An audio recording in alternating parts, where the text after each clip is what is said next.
I spent 30 days going to a cemetery, and the reason might actually shock you of why. None of my family members or anyone that I know has been buried at that cemetery. There's no other reason for me to go than for the reason I'm going to tell you.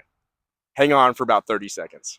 I started going because I knew that there needed to be reflection in my life. That was just not happening. To change, you need to realize that you need to change. And a lot of people should change, but they don't know that they need to. And I'm just looking at my life, knowing that there's things that I'm not doing well, and I want clarity on those. So the best way to do those is by reflecting on it. And so, could I just sit at home and for 5 minutes a day be like, these are the things I should change? Yes, I could do that.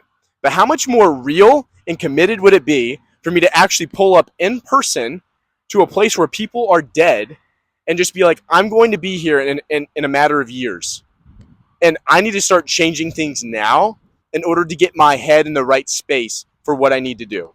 So there I was. I'd pull up to the seminary and I would be as respectful as possible. I wouldn't go up and walk to people's graves or stuff like that. I'd pull up in my car at an appropriate distance and just reflect. Just sit there, no music, nothing at all playing, and just be like, Lord, I will be in this grave one day. My body will, my soul will be with you. But what should I be changing and pursuing in my life to better reflect a good man, to better be a man of God, to better be a man that's honoring to you, to be a better son, to be a better friend, to be a better brother, to be a better husband one day, to be a better father one day, right? Like, Lord, what do I need to do? Because I'm listening. Because we can pray, that's our communication with God. We can read the word, that's God's communication with us. But God also communicates through signs and wonders and visions and audibly hearing his voice.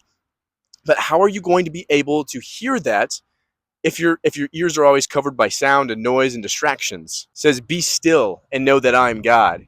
So now sitting there in my car, looking at these lives that are no longer living, it just puts me in a very real place of reflection of what have I been saying recently? What have I been doing recently? What have I been thinking about? Why have I been doing those? For what reason? And then I have to realize, okay, now that I have clarity on this, what are the actionable steps I need to take right now to change my life? You don't have to go to a seminary to change your life, but you have to be willing to reflect on what's been working and what has not. And honestly, before even all of those, I would just say, have an honest conversation with God. God, this is how I've been feeling, and it's not good, and I need your help. Journal it down. For people that are more ADHD or that find it hard to focus when they're trying to pray, getting out a piece of paper or a journal and a pen and just writing, because it slows down your thoughts. You have to put down the most clear and simplest forms of your thoughts when you write things down, because you can't write that fast. I mean, if you can, great, but my mind runs way faster than I can write down.